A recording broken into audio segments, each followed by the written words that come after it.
time once again to slip into your camo, grab your bow, and join us out in the field for another episode of the Up North Journal, presented by PSE Archery. The Up North Journal crew is knocked and ready to rock for another exciting adventure. So let's step outside and hit the trail. This episode of the Up North Journal podcast is brought to you by PSE Archery, Deer Camp Coffee, Buck Baits, JPO Game Calls, The Island Armory, Hacker Max, Sunrise Archery, and C3 Better the Hunt Technology. Welcome back to another episode of the Up North Journal podcast, everybody. Host Mike Adams sitting in a balmy cabin tonight with Dan DeFaw. That's right. We're here. It's live. It's Wednesday night. It's sunny outside. The time changes. It's nice to see daylight still as we do the show. It is. It's a wonderful thing. It is. So, absolutely. Speaking of wonderful things, let's tell everybody how they can save some money on some wonderful things. That's right. Let's start off with Buck Baits. If you haven't been down to Deer Camp Store, the brick and mortar store down at 15 in Dodge Park in Sterling Heights, you need to get down there. He's adding new things every day, and he's also got the Buck Baits area there. So if you want to go check out buckbaits.com and get 20% off your order, use your promo code UNJ20. I think Lincoln Roan is back. He's back from Gulf Shores. Right? So let's put him to work. Let's give him a call. And if you want to save $25 on your order over there at packermax.com, use the promo code UNJ25. Paul over at JPO Game Calls is working a lot of hours. And if you'd like to save 10% off your game call order at jpogamecalls.com, use the promo code UNJ10. Especially with turkey season coming up. Right? The Island Armory, I can't tell you this enough. Go check out the website. They got new things coming in every day. They're posting a lot of new toys. There you go. To play with. If you use the promo code UNJ10, you'll get 10% off your order. And last but not least, we are drinking the Lucky Huntsman today. That is right. And next week, we are going to have the new flavor. Which is? Buckzilla Vanilla. Buckzilla Vanilla. I like it. Right? And if you want 10% off your order over there, you use the promo code UNJ10 at deercampcoffee.com. Don't forget to pick up your own Up North Journal brew as well. That's right. We have a medium roast for everybody that can partake in that. So if you love coffee, Deer Camp's the place to go. Exactly. And if you want to check out the Upper Peninsula at M123 FM up in Newberry in the UP of Michigan, where it is 38 degrees and they got just a little bit, they got a little bit of snow on the road there a little bit, and they got obviously the big piles of snow. But get over to Cedars, get a pizza, and get some coffee over there from Deer Camp. There you go. All right, so we got that out of the way. I say that we just jump into this, or maybe we should paddle into this show. What do you think? I think we should paddle, extremely paddle in, right? There you go. All right. Hey, I want to welcome Traci Martin to the show all the way from Anchorage, Alaska. Traci, how you doing tonight? It's great to be here. And hey, I think I want some of that coffee. That sounds good. You know what? I think we could make that happen. We could get some shipped up there to you for your next adventure. I imagine you probably use a jet boil while you're out, right? Something similar to that, yeah. Something similar? There you go. We can make that happen. Dan, right. We got to get some coffee up to her. We got to get it. I feel like I just scored. There you go. You all did. Right. Mike Rudello's on. All right. Hey, Mike, thanks for tuning in tonight. So, Mr. Genzel is in the house. Mark Allen. And he's shooting his bow because he's got new shoulders. All right. And Nancy Jackson is on as well. I know the questions are going to be coming in. People are piling in the cabin tonight. So get your questions in, and we will ask along the way here. So, all right. So, Traci, we got you on the show tonight. You've actually taken a little bit of time to put the paddle down and be able to talk because you are busy. Yeah, it's been a very busy year. It's been a very busy couple of years, but yeah, a lot going on, a lot of activity going on. Well, I first ran across an article, I want to say it was in 2017, when you were entering somewhere, I believe that either the Detroit River or the St. Clair River and heading down Lake Erie to circumnavigate all the way back down the Atlantic Ocean into the Erie Canal and back up into Lake Erie. Am I right? Well, by then I had modified that plan. That was the original plan, and then reality hit me in the face within 2 weeks because that was a 10-month long expedition, and I realized that I wasn't going to be able to do the St. Lawrence Seaway. So after 2 weeks, I modified it to just the 5 Great Lakes. So if you heard about me as I was going down the Detroit River, it was just, I would just had Lake Erie and Lake Ontario left to circumnavigate. Okay. All right. Well, I ran across that article, and it actually popped up on I shared it on one of my feeds or pages on Facebook at the time. and it popped up about I guess back in March. So it was 5 years, and I talked to Nancy about it, and we started talking with Mike, and like, yeah, and he started telling me the story, and I'm like, well, we got to get her on the show. So that's kind of how it came about. Yeah, Mike is great. He's a great guy. And Lorraine Thompson says, "Hi, Tracy, I'm watching." Tell her I said hi back. There you go. Well, how did you get involved in? I mean, kayaking is one thing, but to do these extreme or long trips, how did that become a thing for you? I just love being out on the water. I love camping. I love canoe camping and kayak camping. And so it just, if you're doing something that you love and if you're passionate about it, you don't want to go back home and go back to your 9-to-5 job. So you just find trips that last a little bit longer and a little bit longer. And then 2017 was definitely a huge trip. It was 10 months long. Wow, that's a long trip. That is a long trip. I know. I mean, when you say you love things and you just want to keep going, I know Sunday afternoons really suck because it's pack up the kayak, pack up the camper, pack up the bikes, whatever, and it's like driving down I-75 bumper to bumper traffic, and you got to go back to reality. But the reality is you're doing a lot of miles. I mean, we're talking not just days, but miles. Well. The trip ended up being 3,592 miles in 10 months. Wow. Yeah. You got nothing on her. No, I haven't probably done 3,000 feet. If there was paddle dust, you'd be in it. Yeah. Well, I think the longest trip that we've taken was, I think we did 20 miles one afternoon, and that was on a river that had some flow to it. So it wasn't like where you're paddling constantly across these big vast open bodies of water as well. So. Right. Yeah. So when did you start into all this? I mean, how did did you have a regular 9-to-5 job and then you just quit and decided to go 10 months? I mean, how did it all begin? So I've been paddling my whole life. Started out canoeing and then went into the kayaks. But I think I just reached a point in my life where my mother, and what really was the starting point was my mother was diagnosed with pancreatic cancer. Okay. And up to that point, I had done 2 and 3 week trips up into the BWCA, the Boundary Waters canoe area between Minnesota and Canada. But my longest trip had probably been 3 weeks up there. Okay.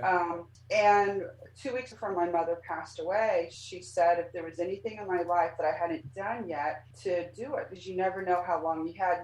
She had planned on learning how to swim. She had planned on learning how to play a piano.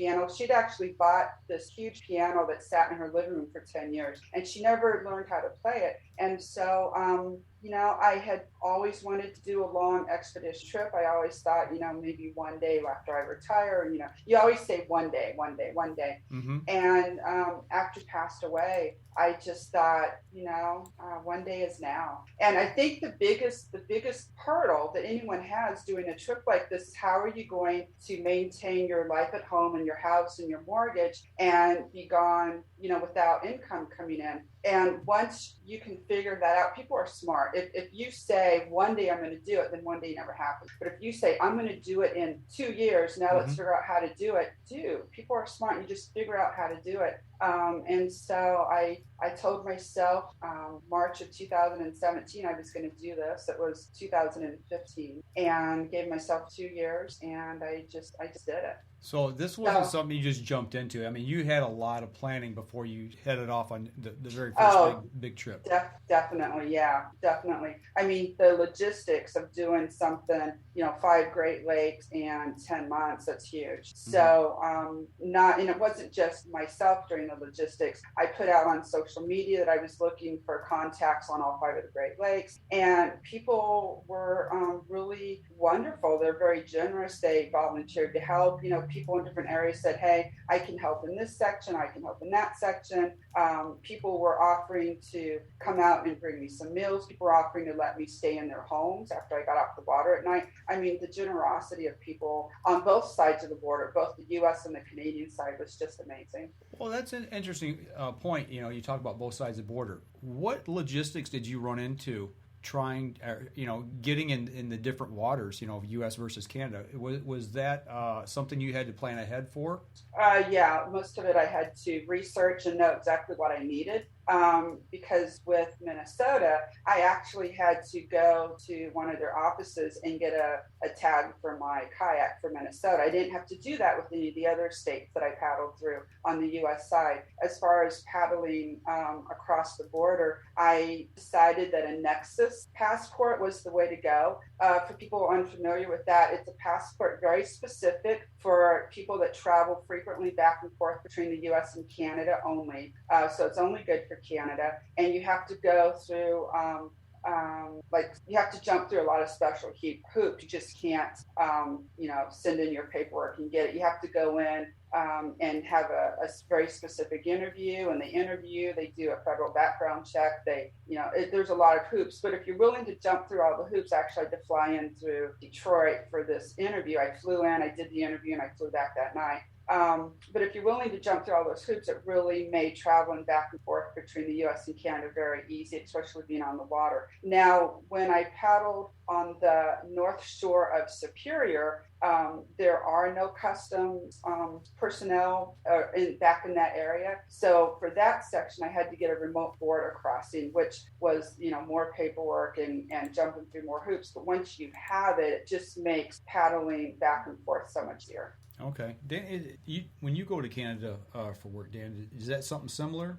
Well, it's a little bit different because it's a work issue. You have a piece of paper that can present that says, "Hey, I'm going to work there." Okay. To a specific location, and if you got a passport, it helps. If you got the improved license. Yeah, the enhanced. Yeah, okay. the enhanced. Gotcha. Exactly. Okay. And then you just present those items to you in away you go. And, you don't spend too much time there. You do specifically what stated, work. Right. So, but no, I get it. With that as well, the whole interview process that she went through, you kind of go through for the enhanced license. Well, they do the background check. They ask you a couple questions. They make sure you are who you are. Well, when you went for those interviews and you told them, well, I'm going to kayak around Lake Superior, did they laugh? Well, I had pamphlets and I had printed off a bunch of documentation and printed off some newspaper articles. So I went very well prepared. Okay. I had to fly in from Kansas City to Detroit. It was the Office of Homeland Security that I had the interview with, and I had some. I don't think I had my logos yet, but I had a bunch of documentation in a folder, and I just handed them the whole folder. Okay. And it really wasn't a big deal. They did do a lot of smiling, and one person wanted to write down my website and said that she might follow me. But yeah, I mean, it was more of taking the time to book the airplane flight, to fly in Detroit, then book a car, get to Homeland Security, do the interview, and then fly back home all within a day. But the interview itself was very smooth and fast. Okay. Yeah, once they realize you are who you are and what you're up to, or you can tell them kind of, okay, we get it, what you're here. You're just following through on what you need to follow through because they knew you're serious at that point. Right, exactly. And yep, she's Traci and she's going to do what she's going to do. She's not going to smuggle things in her kayak. Right. Not that kayak's that big to smuggle thing. The pictures of that kayak I'm seeing is like, don't got much room in that thing. Right. No, I had to be very selective with what I took. The kayak that I used, it's called a surf ski. It was 19 feet long and about 19 inches wide. Yeah, it's long and narrow, that's for sure. Yeah. But you sit there and it's kind of funny. But like you got a picture, you were able to take a tent and everything. Like you said, you learned to pack really well. Yes, I used a solo backpacking tent. It was only 6 feet long and 3 feet wide, so it's a very, very small tent. And a lot of people would be like, "You're living in that tent for 10 months. How are you doing that?" But it worked for me. I just, it worked for me. So well, and that's what you learn, right? This is your trip, so you're not packing for anybody else except for you. So you know what's going to work in your situation. Right. And I had 10 months to, tweak things and get rid of things that I didn't use. If I was out for like a week stretch and I didn't use it, I didn't take it back with me again. I was going to say, did you practice? No, my practice was getting on the water every day and just doing it. I did have a support driver. His name was Bill Noble. He was a retired gentleman from the kayaking club I was a member of. He actually he was with me for 9 out of the 10 months driving my truck and trailer that I had. So, sometimes I was sleeping in a warm trailer, but most of the time I was out camping and just being out on the water. But what I discovered was during the warm months, I didn't even take a stove with me. I just cooked everything, warmed everything right on campfires. I only took a stove with me during the really cold months. Okay. The stove, was it for the tent or to cook on? No, to cook on. A small little, fuel stove. Right. It was just a tiny little Coleman that you just screwed on top of a canister of fuel. Okay. All right. I tell you what, we're bumping up here on our first break, so let's... And we got some questions lined up? Yeah, there's a lot of questions. Hopefully we're going to answer some of those along the way. So we're going to step outside, and we'll be right back after this. PSE Archery has reinvented the way you buy bows. From now on, you can make the most educated decision possible by basing your bow choice specifically on your shooting needs and goals. All you need to do is ask yourself, what kind of shooter am I? What do I want to achieve? PSE will help find the right category for you. So, what kind of shooter are you? Find out at psearchery.com.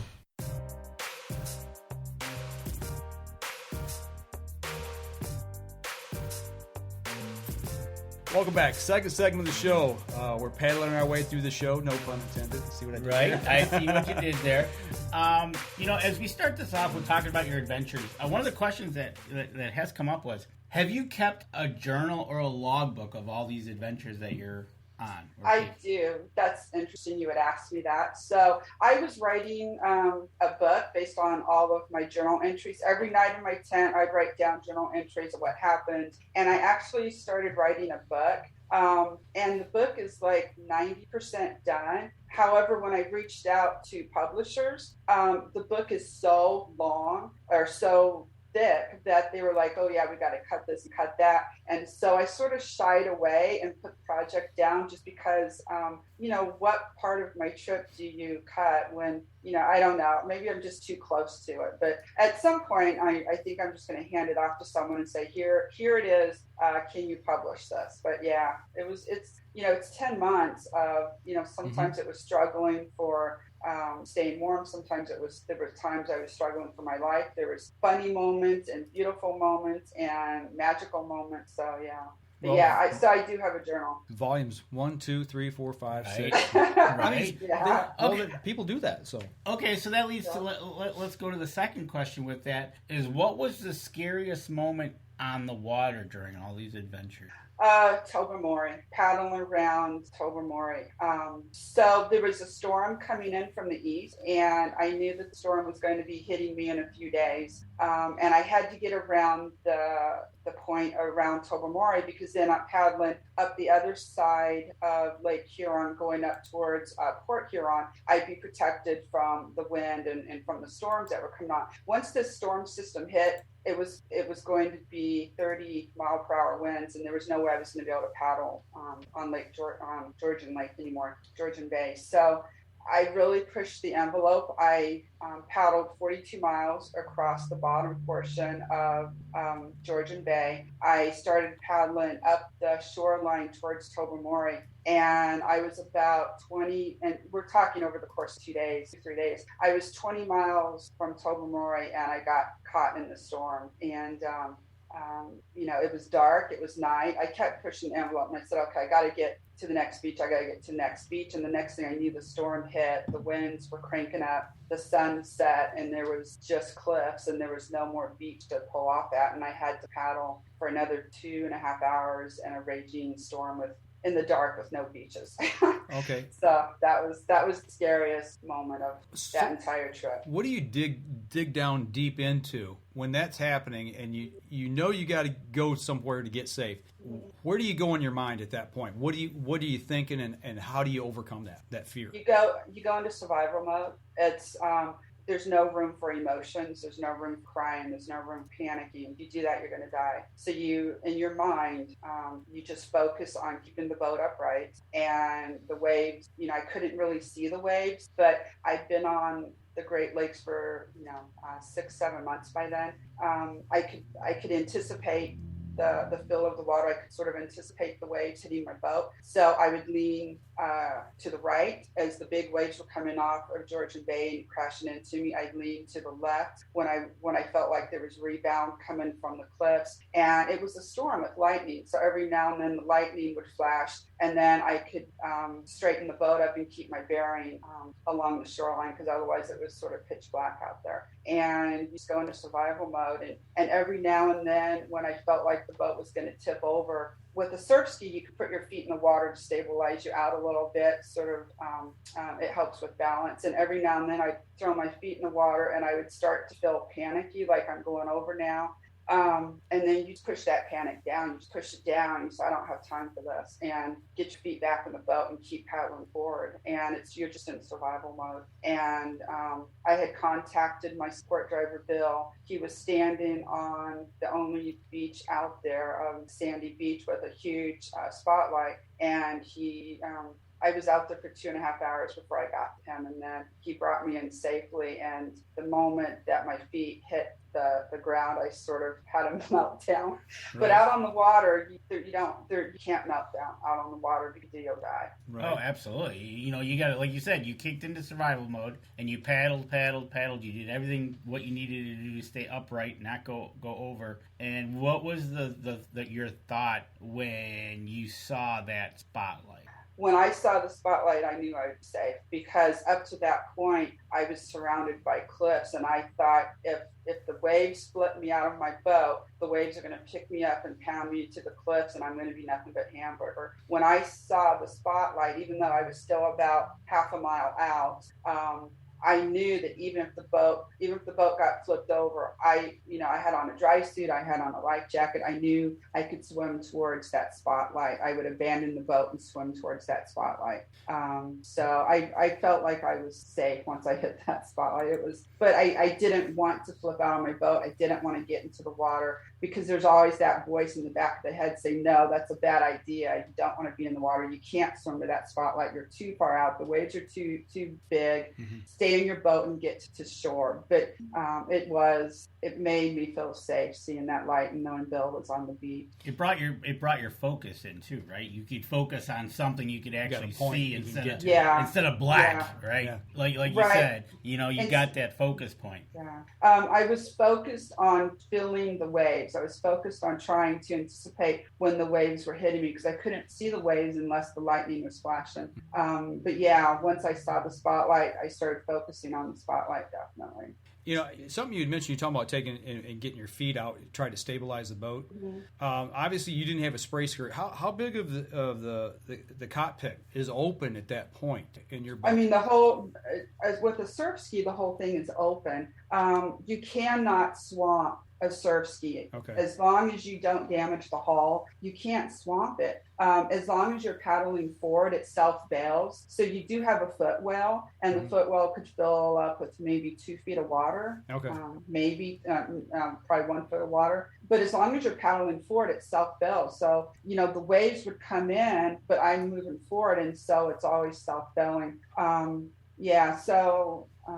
And the thing about the surf ski, people would say, oh, why aren't you in a sea kayak? You know what? For me, a sea kayak would not have worked. I preferred the surf ski. I imagined I was like this little brown duck bobbing up and down on these waves. It's like, the first time I was out on Lake Erie when I first started my trip, and I got the huge, big waves. I mean, it's like an ocean out there. Mm-hmm. You got these huge, big waves, and I started to white knuckle my paddle. But then I noticed that these little brown ducks were just bobbing up and down without a care in a world in these huge 4-foot waves. And, with the ocean, you get these big, huge swells. Mm-hmm. So a 4-foot wave is nothing. But on the Great Lakes, they're coming at you fast and hard. They're not swells. It's just huge wave, huge wave, huge wave. And so it's totally different. But the surf ski just sort of bobbed on top of the waves. And so in my mind, I'm just like, I kept saying, I'm a little brown duck bobbing on top of the waves. There's nothing to worry about. And you make mistakes when you're afraid, but if you can not be afraid, you're a lot safer out there. Yeah, fear can get into your mind, and it can take you to some bad places quick, instead of focusing on the task at hand. So when you decided which kayak to use, were you going off of experience of using a sea kayak, using all the other kayaks out there to decide which kayak you were going to use? Yes. So my experience with paddling ever since I was like 18 years old was always a canoe. I switched over to a sea kayak. I think it was like 2007. Sorry, 2007. I bought my first sea kayak from a canoe. And a sea kayak, I have arthritis in my knees. I have rheumatoid arthritis. So my knees, it's hard to bend my knees to get into them. And my right leg would go numb, my right foot would go numb. And so I really didn't like the sea kayak. A friend of mine who paddles surf skis, which is an open design and your legs are supported, said, here, try this boat. I got in the boat and I loved it. I loved how, you lean to the right, you lean to the left. I mean, the balance on a surf ski is so much different. And so you're keeping yourself upright based on how you lean, keeping your back straight, keeping your core tight. And it's open. So like I would struggle. When I first started paddling, I struggled to get into a sea kayak. I learned how to get into a surf ski in like under 1 minute. If I fall out, I can climb right back into it. Based on my years of experience, I'm getting ready to do another expedition in a sea kayak. I actually went out and practiced self-rescue, and I self-rescue in the sea kayak now the same way I taught myself to do in a surf ski, and I can get right into it now. But back then when I was still young, people would be like, oh, you got to do it this way. Oh, you have to use the paddle flow. Oh, and it just didn't work for me. So for me, a surf ski is just the better boat. Self-rescue. The only downside, I don't like the paddle boat that I cannot get back into self-rescue. Well, that makes sense. Because you're not always paddling with other people. You got to be able to get back into your own boat.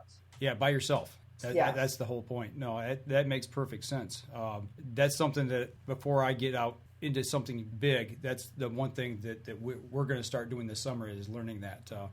Talk just briefly about that. I mean, how do you go about getting back in? You said you learn how to get into both the same way. Right. So with the surf ski, you're attached to your boat, and your paddle is attached to your boat. If you're not attached to your boat and you flip over in a surf ski, it's gone. The wind's taking it and it's gone. So you fall over, and I just go ahead and let go of my paddle. I swim to the side of the boat, and so the paddle is floating there with the paddle leash on. I swim to the side of my boat. I push up on the far back. I get my belly over the seat, and then I just slide my butt in and put my legs in, and I'm in. And then I just pick my paddle up that's floating next to the boat because it's attached with the paddle leash, and I'm back in. Literally, it takes me less than a minute to get back into a sea kayak. Get back into a surf. And talking about it's just about practice and balance. How much, like the practice, like just that for one thing, but these trips as well, in the gear and everything. I mean, you said you take them with you, and if you didn't use it in that first week, that you got rid of it. But I mean, getting to the point where you're really comfortable to go out on a trip. How much of these things do you practice, and for how long?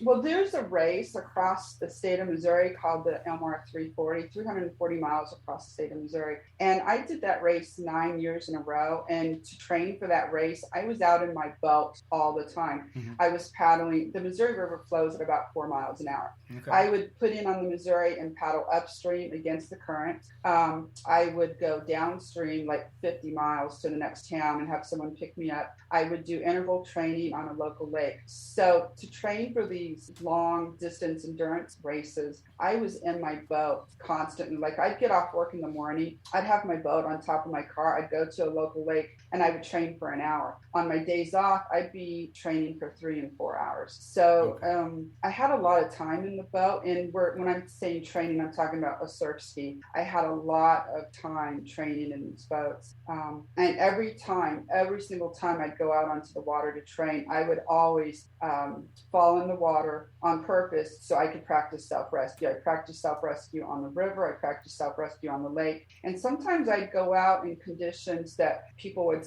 on a lake that people would say, hey, you shouldn't be out there, just just so I could practice self-rescue, because almost anyone can get back in their boat if it's flat and calm and no wind. Absolutely. But that's not when you're going to fall out of your boat. You're going to get out when it's crappy. Yep. So I would purposefully go out in crappy conditions just to practice self-rescue. That is a great point. Well, that whole purpose of recreating what you might be out there, on these long journeys, you're not going to have the whole entire time of perfect weather. Right. Yeah. You're going up against Mother Nature, who can turn on a dime of what it's going to throw at you. But to go out there, that would be like just practicing in a pool with no waves, right? Yeah, exactly. And say, okay, now I'm ready for the Great Lakes. Okay, sure. Even when we had Mike on, Riddell, he would be out there practicing. He had people from the shore kind of worried. He's like, it's okay, I'm just practicing. I'm practicing. I'm meant to do this. Right? Yeah. And we talked about your equipment that you whittled through. What do you think is your 3 most important pieces of equipment that must go with you on these long journeys? A dry suit, a paddle, and a life jacket. Bar none. Gotta have them. Yeah. Gotta have them. Right? So there you go. You gotta have them. And Mark Coleman says your analogy of your little brown duck would make a good book title. Tell them I said thank you. Mark is always coming up with book titles and wanting people to write books. So there you go. During your practice sessions, when you're practicing, you say practice. Are you practicing like when you're paddling? Are you building stamina? I mean, are you just like power paddling, or are you practicing technique paddling? What are you doing during that time? Probably at this point, I'm not practicing technique as much. I mean, I have my way of paddling. Someone who's really into technique might even say I'm paddling incorrectly, but for me it works. So basically I'm putting time in the boat. Okay.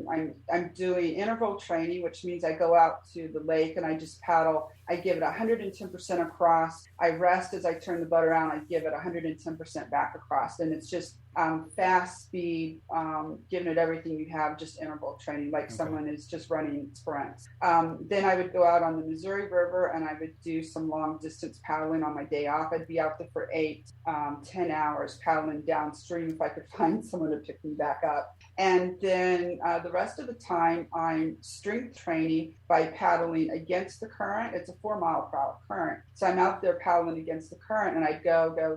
And then I might sit and let the current drift me backwards for a bit just to drink something and recover for 5 minutes or so. And then you've just got to keep going because it's a fast current. So those were my 3. And then I would do some other types of stuff. Like before my knees got really bad, I jogged and I like to do 5Ks and 10Ks. I did some triathlons. But at this point, it's just mostly just time in the boat and just paddling. Okay. Nothing in a gym or anything like that. Then it's just strictly... No. I go to the gym too. Okay. I go to the gym and I lift weights. I lift a lot of weight. Okay, so with that, you're out on these big adventures and that. The question is, have you ever had, obviously you went up against Mother Nature and she was playing with you with lightning, but have you ever had a health emergency while you're out on the water? And if so, but also would you have practiced something like that too? Thinking, okay, something happened to my leg or my arm. Did you practice that? So first question is, did you ever have a health emergency out on the water? Oh yeah, quite a few. I'm highly allergic to insect stings. My face will swell up, my eyes will swell closed. It happened on the Great Lakes, 3 or 4 times. And so I carry Benadryl with me for that.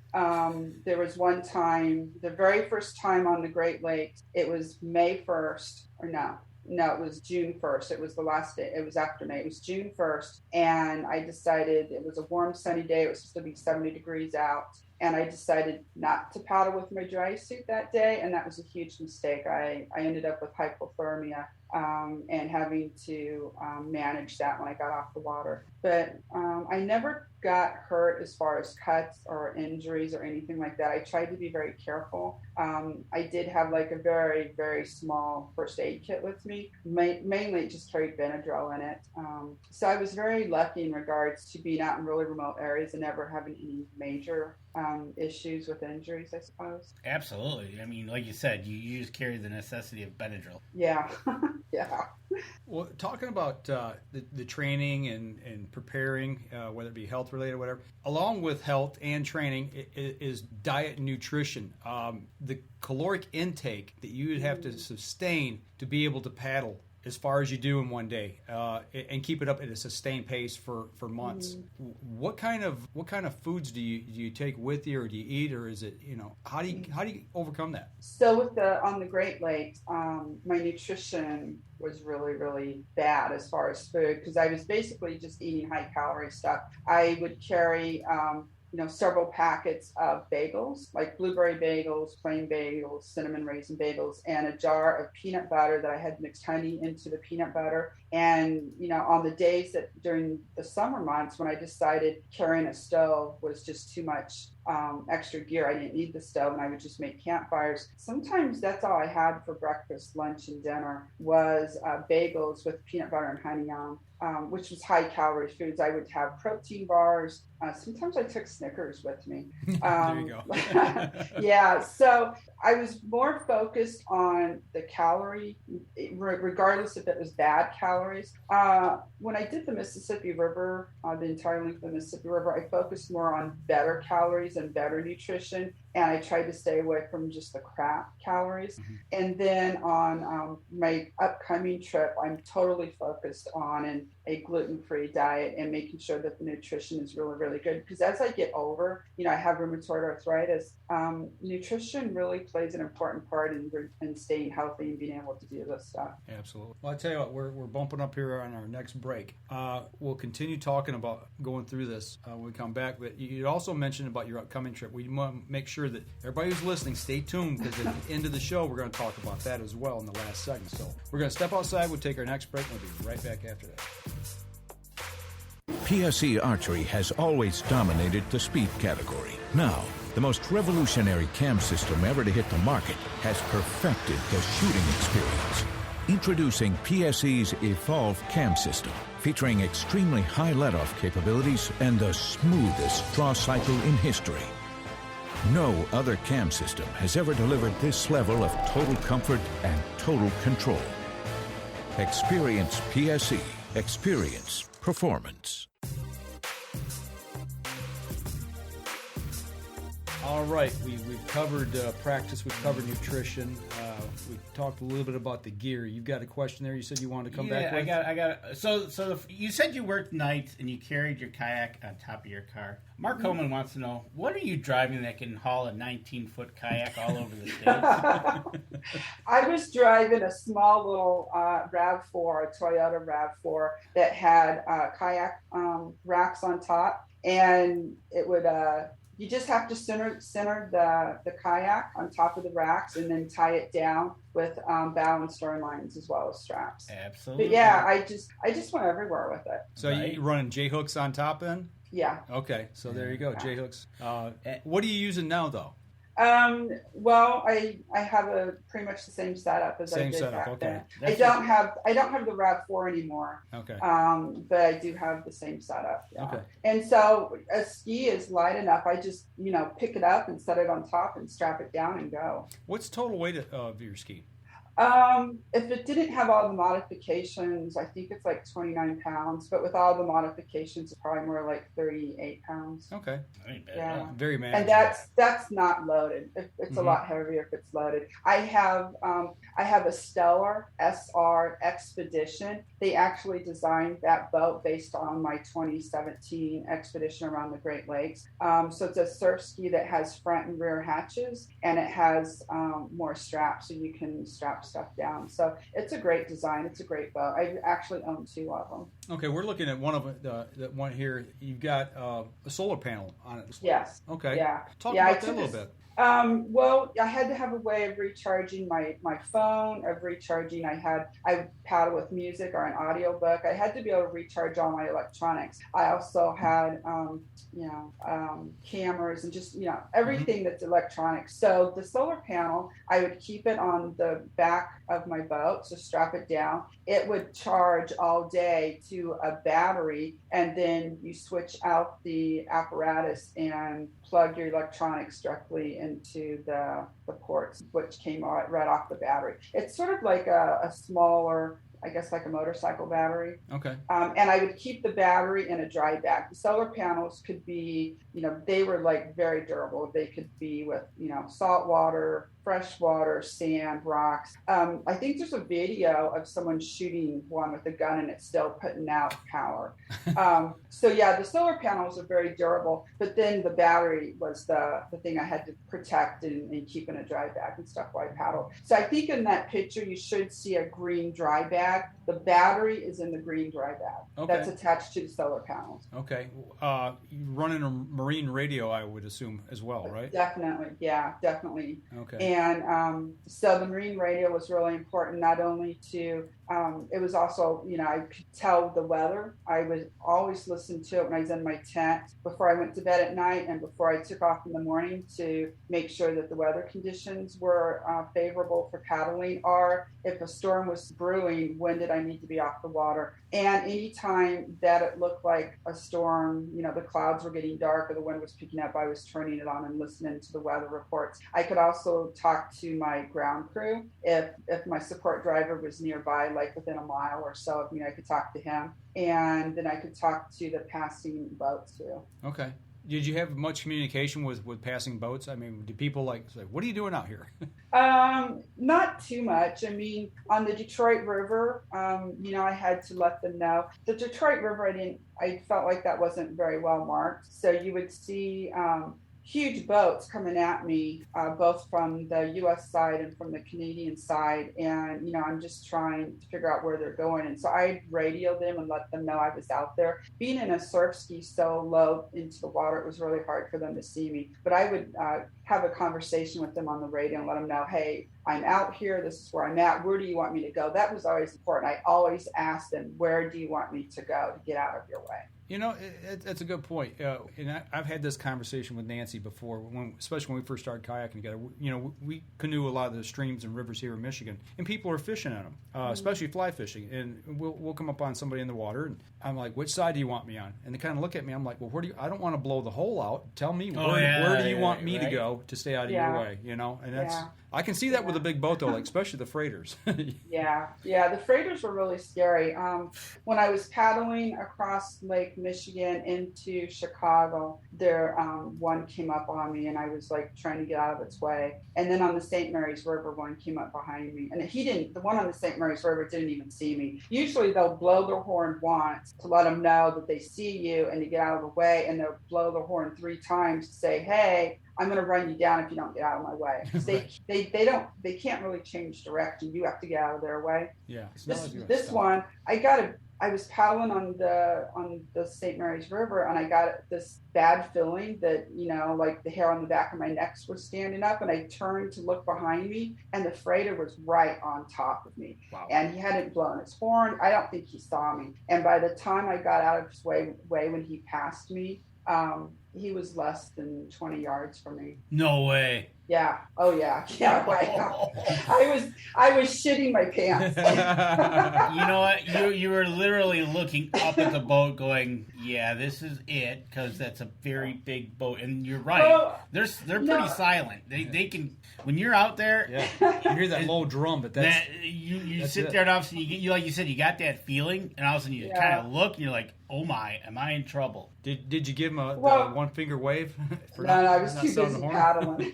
Right. I was too busy paddling. So it was really bizarre because my brain, that first look, my brain just couldn't comprehend what I was looking at because I looked behind me and then looked forward. And then it took my brain a second to comprehend that it was a big freaking barge right on top of me. And then I had to look a second time, and then I started cussing and paddling out of his way towards the shoreline. But it was like, yeah, it almost got me.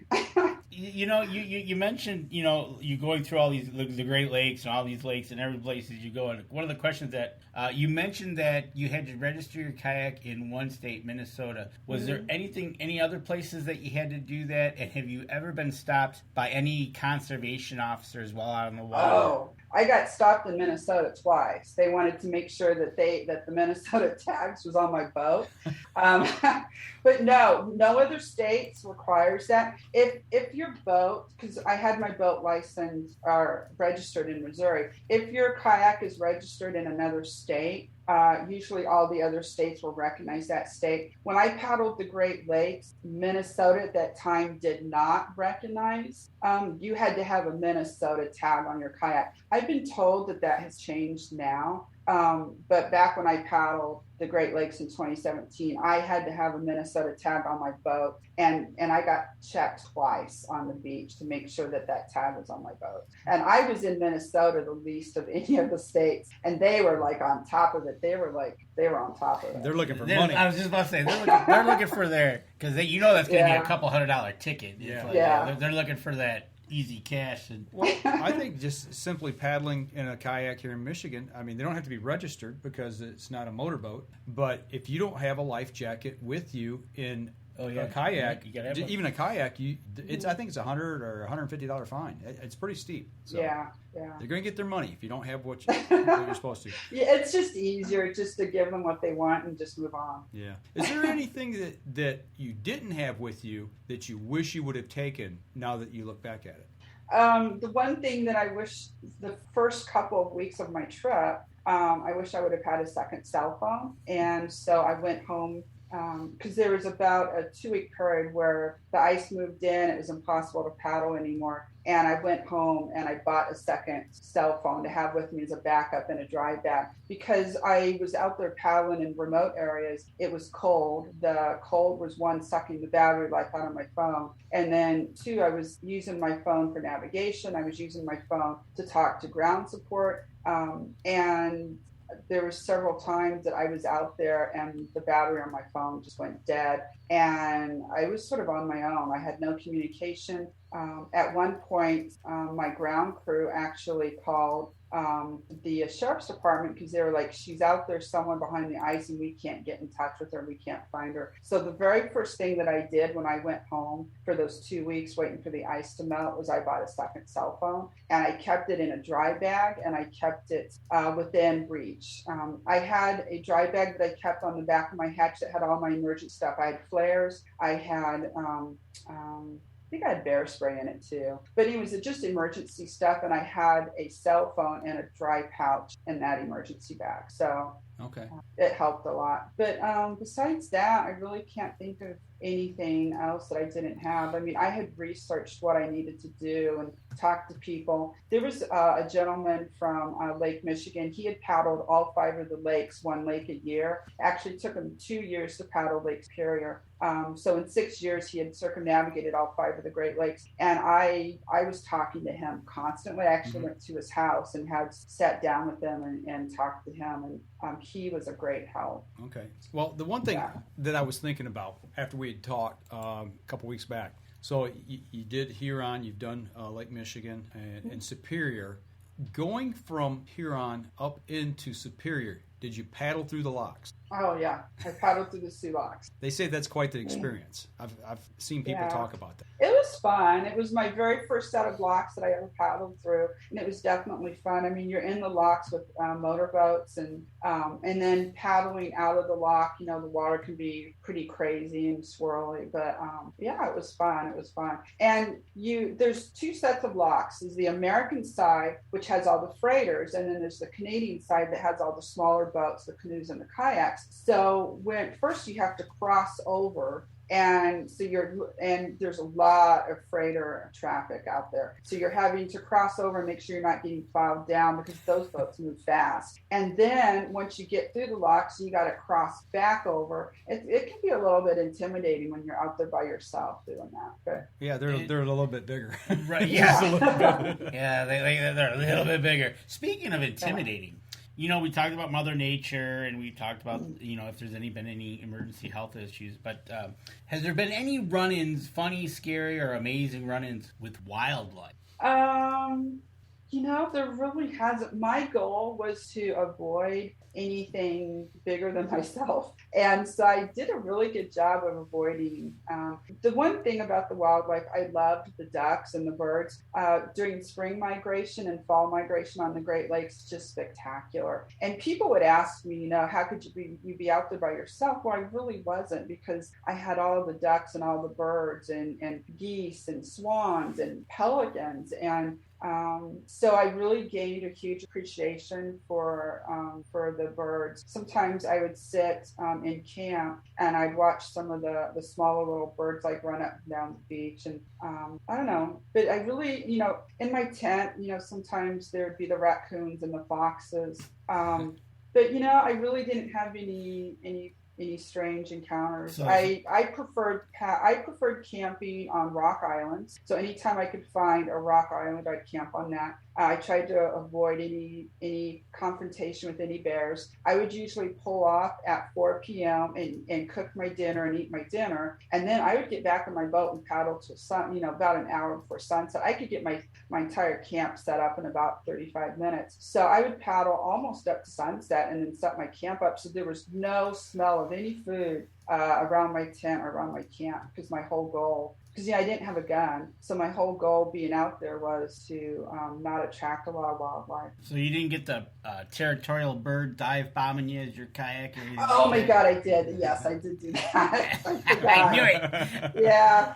I guess I must have gotten too close to a nest. It wasn't an eagle. It was the birds that look a lot like eagles. I can't remember their name. They're a little bit smaller, but yeah, that was dive bombing. It wasn't very happy. I think I was paddling along some cliffs, and I think maybe I was too close to its nest or something, but it was not happy. I was like waving my paddle at it to keep it from dive bombing me. I'm glad you mentioned that. I totally forgotten about that. Because it's like, well, now hold on, wait. If you're paddling through all these birds, you've got to run into something territorial. Because that's just, if you didn't, that'd be awesome. But yeah, no. See, so you luckily didn't steal your hat. Got to add that one to the book. Yeah. Right? I lost a lot of sunglasses, prescription sunglasses, and I lost a few hats, but not to the birds, just through my own stupidity. But when I paddled the Mississippi River, the amount of wildlife was just amazing. I saw more wildlife within probably the first month on the Mississippi than, if you don't count the birds, and what I did on the whole Great Lakes. Wow. But I was trying to avoid the wildlife too. So. Right. Well, I'll tell you what, let's take our last break. We'll come back. We'll spend the rest of the time. I got a question I want to ask you about the first trip, the one that I was talking about when we first started the show. Mm-hmm. And then we also want to make sure that we get in about something that's coming up. Right, because Mark Coleman asked, what's next? Any huge plans? Well, stay tuned, Mark, because you're about to hear huge plans. Right? We're talking huge. Yeah. All right. We'll be right back after this.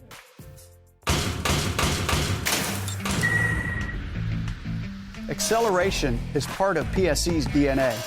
PSE pioneered the speed movement. Now they've developed the vapor category to help you find the most powerful bows on the market to fit you. High speed equates to intense power and building the momentum you need to be successful. Are you a vapor shooter? Find out at psearchery.com.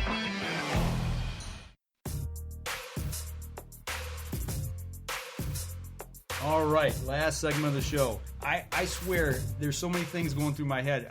We could make 3 or 4 shows out of this easily. We just started kind of getting to know a little bit about what you're doing out there.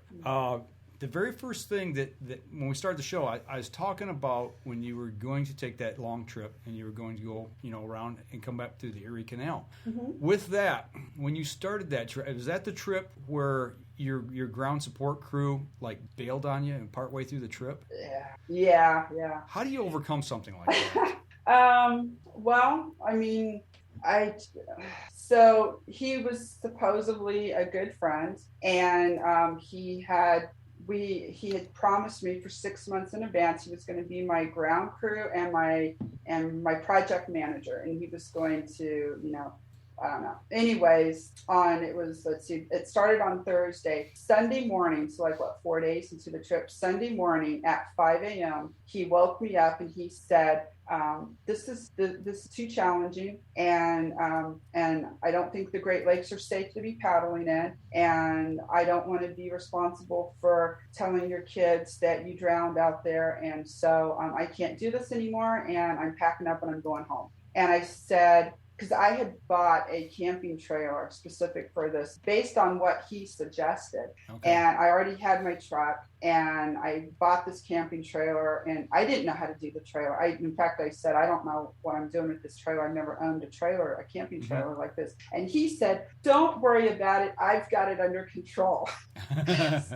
So he woke me up at 5 in the morning and said, I'm out of here. And I'm just like, what am I supposed to do? And his exact words to me were, there's generous people out in the world. Someone will step up and help. And I said, but you're my friend. You promised me for 6 months. I mean, we were really putting this thing together. Right. And so he packed up and he left. I think he was gone by 7:30 or 8 o'clock in the morning. And I was just sort of numb and dumbfounded and thinking, okay, I've got a truck and a trailer and a boat. And I called someone up and I said, I'm just going to, and it's March, it's cold. Right. And I called someone up and I said, hey, I don't know, if I take everything I can carry, can I park my truck and trailer in your driveway? And they were like, well, I don't think that's a good idea. It's March.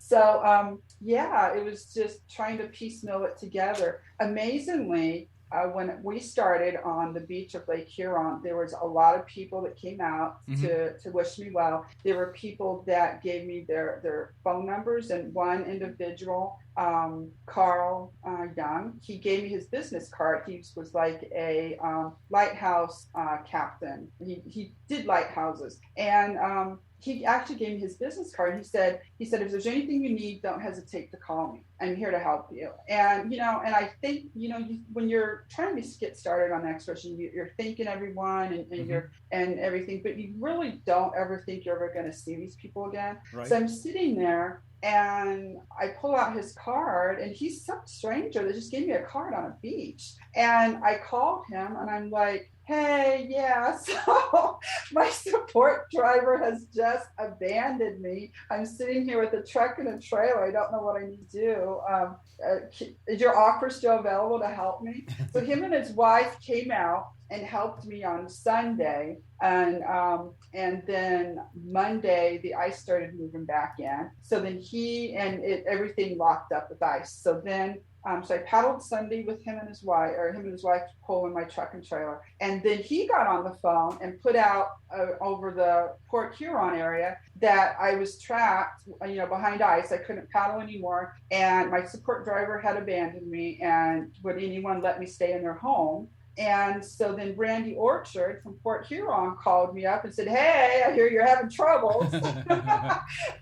You can bring your truck and trailer and park it in my yard, and I've got a warm bed for you inside the house, and we'll figure this out. So then I drove to Randy Orchard and Teresa Orchard, his wife, and they kept me for a week. And then my sister had to had to put in a leave of absence for her job in Missouri. Her and her husband came up and was my support driver for about 2 weeks because the ice melted, and then the ice moved back in again. And so I went home for 2 weeks to wait for the ice to melt, and I called Bill Noble, who had offered. Bill Noble is an angel. He offered to help me for about a month or 2 months along the Lake Superior area. He'd done his own expedition when he was in his 30s. He was a retired gentleman, and he just thought it'd be fun to drive the section that he had paddled in his 30s. And so he was only offered to help for about a month or two. I called him up and I'm like, Chris left. Can you take over for him? because Chris had been his contact person. And he was like, well, you got to give me a week to pack up my house. And I said, done. And he was an angel. He was with me for the rest of the 9 months. Wow. You know, that's something I've kind of, or we've experienced as well. I mean, people in the outdoors, whether it's kayaking, hunting, fishing, archery, firearms, whatever, horseback riding, we all kind of support each other and kind of gel together. When times get tough, you know, it seems like you always find somebody that'll just pitch in and help out. Yeah. So it was just, you know, the thing about the Great Lakes, my expedition, was just the amazing amount of wonderful, kind-hearted, and just generous people that I met. I mean, every state, every lake, both countries. I mean, it was just, and you know, there'd be times I had these little cards printed off that had my name and what I was doing and my website and all that on it. And I'd pull up on beaches and I'd leave it at people's homes. If people came down to see what I was doing, I'd hand them out to them. And I pulled up on this one beach. It was on Superior on the Canadian side. And this guy came out and was like, what are you doing on my land? So I gave him the card and we were talking. He's like, oh yeah, sure, camp on my land. Oh yeah, sure, no trouble. And he left. And then he came back like an hour later and had a huge container full of fresh blueberries that he'd picked off of his land and just gave to me. Wow. It was just, you know, stories like that. Just, I pulled off on another section. It was up in the Upper Peninsula of Michigan on Lake Michigan. It was a swampy land, just miles and miles of just swampy land. I put off on this one section and I was trudging through the swamp trying to find a dry land to pull my boat up to in the camp. And these people came down and said, hey, what are you doing on our land? So I, you know, did my speech and gave them the cards. And they're like, just come stay in our house with us, you know? So it was just amazing. Just people are just so wonderful. And, you know, sometimes people will say, how could you trust a stranger? How could you stay in a stranger's house? Weren't you ever afraid? And no, I wasn't, because you just get a vibe from people that they're just trying to honestly just be helpful. Yeah, you can tell when somebody's you know, fishy or if they're just a genuinely good person, you know. And like I said, most people, I like to think that most people are still got a good heart and, you know, really want to help people. So, right. There was something I wrote I was gonna go down. Oh, the website. The website where you were talking about where you put your stuff at. We want to make sure that we get that plugged in here before we get too far down the road here and forget about it. You're on Facebook and you got your own website as well, correct? Right. The website is called Just Around the Point. Okay. Point is POINTE. And so basically when I'm out paddling and I'm hurting or I'm tired, I say, I just need to get around the next point. I just need to get around the next point. So I made that the name of my website. That website, I haven't updated it for anything that I've done past the Great Lakes. You know, I've done the Mississippi River. I've done some other things.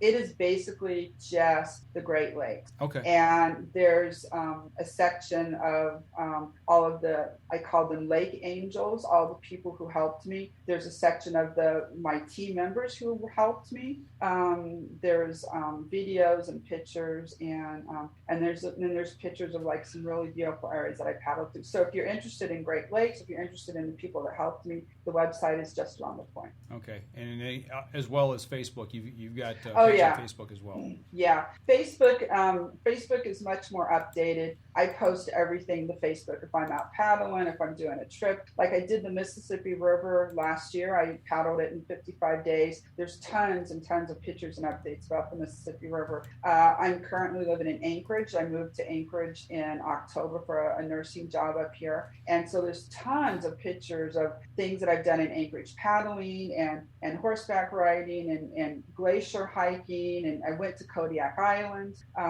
just tons of stuff. Well, speaking of being up in Alaska, and we were alluding to the fact that there is another adventure coming. A little adventure. Before we go, we got to let you tell us this story about what's coming up. So there's a woman, a German woman, her name is Freya Hoffmeister, and she was one of my role models. She's this incredibly strong female kayaker. She has kayaked all the way around Australia, the continent of Australia, in a year. It only took her a year. She's done it only 2 people in history have ever done it. And the man, it took him 13 months. She did it in 12 months. And she's paddled around the entire continent of South America. She's currently working on paddling around North America. I mean, she's amazing. She's paddled through things that you and I would just vanish and never be seen again. I mean, she's just amazingly strong. And you talk about focus, being able to paddle through dangerous sections and remain focused. There's no one better at it than Freya. And so she put out on her, and I knew she was paddling around North America. And in the wintertime, she paddles south, and in the summertime, she paddles north. And I knew that last year she stopped in Wainwright, Alaska, and she's going to be paddling up around the north slope of Alaska and on into the Northwest Territories of Canada. So I saw on her on her page that she was asking for a paddling partner to paddle the north slope of Alaska. So I sent her my paddling resume, but I felt like I was a little bit too late. I think she'd already found someone. Mm-hmm. But she called me up on the phone. It's like, so if you have a hero that you admire, and all of a sudden your hero calls you up on the phone. So I was a little tongue-tied, but she was just like, so, and she asked me a bunch of questions, and she was just this really warm, amazing person on the phone. And she said, let me think about it. Maybe I'll have 2 paddling partners, because you normally should either paddle solo, mm-hmm. or sometimes she'd paddle with one other paddling partner. And so she contacted me back, and she said, yeah, I'm going to paddle with 2 people, and you're one of them. Wow. So this is a huge opportunity to be able to paddle with someone who her knowledge is just limitless. I mean, she knows everything. There is no person that I would be safer paddling through this section with. This is an entirely remote area. There's no roads. There might be a native Alaskan village here or there. The only way to get to these villages is by plane. And there's polar bears. There's actually grizzly bears up that far north too. And so, and then you have the mud flats, you have the tides of paddling on the ocean. So this is a huge opportunity, and it's going to be amazing. The photography of this area is just going to be amazing, and the stories are just going to be phenomenal. And the amount of knowledge that I'm going to learn from Freya is just, I can't even put it in words. I mean, this is a huge, huge opportunity for me to become a much better paddler. So when do you start? I am starting on July 1st. And so I'm going to meet her in Barrel. The native word for it is Yukatak. I can't say the native word very well, but it's basically Barrel, Barrow. It's called the top of the world for the United States. There's no place further north than Barrel, and I believe it's like 250 miles north of the Arctic Circle. That's a hike. Wow. Yeah, I actually flew up there before I knew anything about paddling with Freya. Living in Anchorage, on my days off, I try to explore all of Alaska, and I actually flew up there in February for a couple of days, and it was like minus 45 degrees up there. I took some pictures of under some whale bones and stuff, but yeah, you really couldn't stay outside for very long. You had to be very well protected to be outside. So you're going up July 1st. What is the average temperature there July 1st? It's going to be about 38 to 45 degrees, I think. Okay. Yeah. So it'll be above freezing. The plan is I will be paddling. Freya is starting in Wainwright, so she's going to be paddling about 100 miles more than me. But right now the plan is that I'll be paddling the last 800 miles with her. Okay. From Barrel all the way up into the beginning of the Northwest Territories of Canada. So it's all along the north slope of Alaska, and it's going to be some really amazing scenery, and just the wildlife is just going to be phenomenal. I mean, you're going to see seals, and I was told that there's a lot of killer whales up there too. Okay. Just the wildlife is just going to be phenomenal, and just to be able to paddle with someone who I respect so much, there's no price for that. There's no words for that. When you're paddling in open water like that, and you're going for distance, and you're making these stops, how far offshore are you staying? Well, this is Freya's expedition, so I'm going to do what she tells me to do. But when I'm doing my own expedition, like on the Great Lakes, I was comfortable being about a mile offshore, and sometimes I would even be 2 miles offshore. Okay. Because on the Great Lakes you're going from point to point to point, and so you don't want to be like hugging the shoreline and going into the bays. Right. And usually the points are going to be cliffs, and so you don't want to be too close to the cliffs because of the rebound.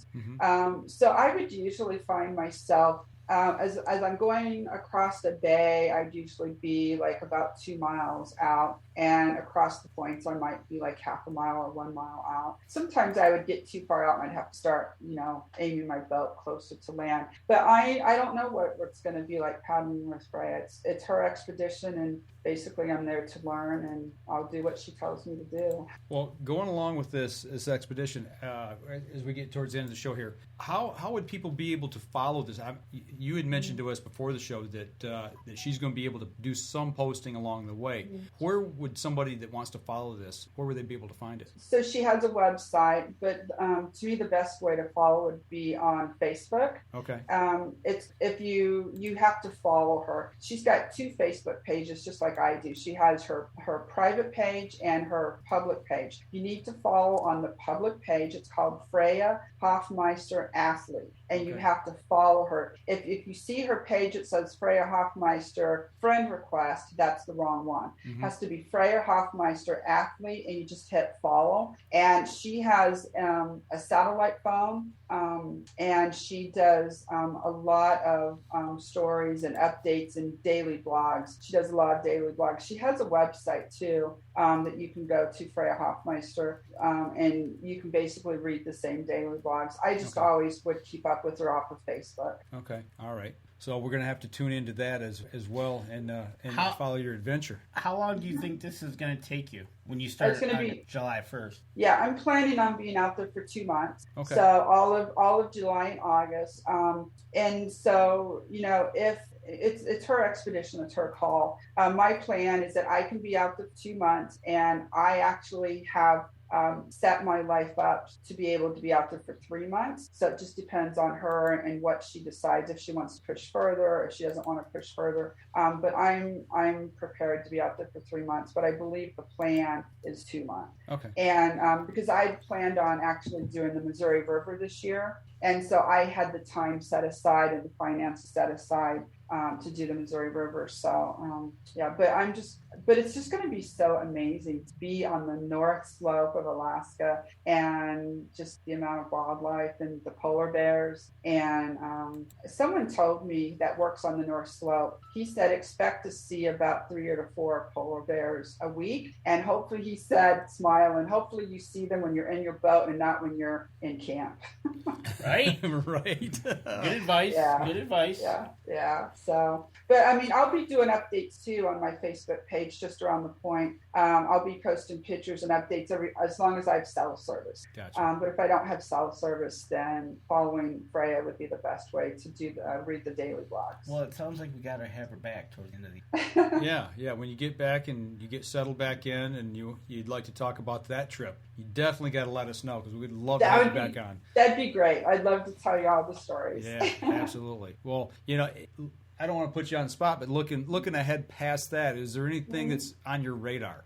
Yeah, there's a lot of things on my radar. If Freya asks me to come back, I would love to go back and paddle with her. I'm looking at paddling the Inside Passage and the Yukon River. I'm calling that Expedition Points North. And, paddling the Missouri River is still on my radar, but the Missouri River will always be there, and this is an opportunity I can't walk away from. But there's a section on the Missouri River called the Breaks. It's about 160 miles, and it's just amazingly beautiful. I've only seen pictures. I've never been there. So if I get done with Freya's expedition, and I still have September that I can paddle, I might still paddle the breaks on the Missouri River in September. So it's just up in the air. It's like laissez laissez-faire, whatever happens, happens, and I'm just going to flow with it. Go enjoy yourself. You're going to go with the current, so to speak. Yeah. But it was great, inviting me on here. It was great talking to you guys. Thank you. Well, we appreciate it. It's a little insight into some extreme, what I call extreme outdoors. I love picking people's brains about that, the training they go through, and it's the ups and downs and everything. It's just it takes a special person to be able to do stuff like that. Absolutely. The mindset. You just said it, the mental mindset. When you're out there paddling, you can't see land. What is she? I'm imagining her singing to herself, playing mind. Just to get from point A to point B. Well, it's just like the people that are on the show alone. They put them out there. Kodiak Island was one of the places they went. Yeah. And I applied for that show, by the way. Did you? Yeah, I did. Did you get an interview? No, I never heard nothing back, but I did apply. Well, there's a guy from Michigan who won season 4 or 5. Yep, we had him on the show. Yeah, we had him on the show and talked to him. And it's the mind. The mind is the biggest thing to overcome in extreme situations, and it's not the body. I think it's the rule of 40 they talk about with the SEAL team. That once you hit the wall, you still got 40% left in the tank. Physically, it's the mental game that gets most people. Yeah, so. And that's what it was paddling the Great Lakes. With my rheumatoid arthritis, there'd be days you're waking up and you're hurting, your hands are swollen, and I would just be like, I've got one more day left in me, so let's get my butt out there and let's get going. Yeah, that's awesome. But the other thing I'd like to say is, if anyone has any questions about paddling the Great Lakes or any questions at all related to paddling, I try to be very approachable. If you send me a message on Facebook, I always try to answer people's questions. There you go. So everybody that's listening out there, once again, as we always say, make sure you go over, follow, like, share, social media, the show, for her pages, the website as well, all that stuff. And make sure you follow this next adventure up around the North Slope. I'm intrigued. I really want to know what that's like up there, because I don't know that I'll ever get that far north. I love the North Country, but man, that's a long way. Yeah. So you enjoy that. That's good. You enjoy that, and hopefully we can talk to you at the end of the year when everything, if it settles down for you, and we'll have you back on the show, and we'll see how the Little Brown Duck did. That's right. That'd be great. Thank you. I look forward to that. All right. Well, just hang on after the show here, and we'll chat briefly. But for everybody out there that's listening to us on the podcast, make sure you go over to iTunes. If you're listening on iTunes, go over and give us a like, follow, share, review over there as well. That helps the people who support us. And you got to listen or come back over to YouTube and watch the live show, or on Facebook, because there's conversation in the breaks that you don't get on the podcast. Absolutely. You miss a lot of it, and if you don't come back to the video side of it, you just... There you go. It pieces together sometimes things you hear on the podcast where where did they come up with that? Right. But that's going to do it for us this week. Make sure you go to our social media sites as well. Give us a like, follow, share, and share the show for us. That's going to do it for us this week. Next week, we got anything on? Next week, we're going to be talking all about turkey hunting. Oh, that's right. That's right. We're going to be talking with Dan Prince. He gave the seminar last week at the NWTF Flint River Chapter seminar. So we're going to have him on the show, and we're going to talk to him everything about turkey hunting. He is a retired Michigan DNR officer. We may get a story out of him. You think so? All right. I think so. He's a good guy. All right. That's going to do it for us this week, folks. Y'all take care. We'll be back again next Wednesday night at 7:30. See you then. This episode was brought to you by PSE Archery, Deer Camp Coffee, Buck Baits, JPO Game Calls, The Island Armory, Hacker Max, Sunrise Archery, and C3 Better the Hunt Technology. Thanks for listening, and join us again here next week. Until then, remember, as we always like to say, if you're out on the water or in the woods, shoot straight and be safe. Until next week on the Up North Journal.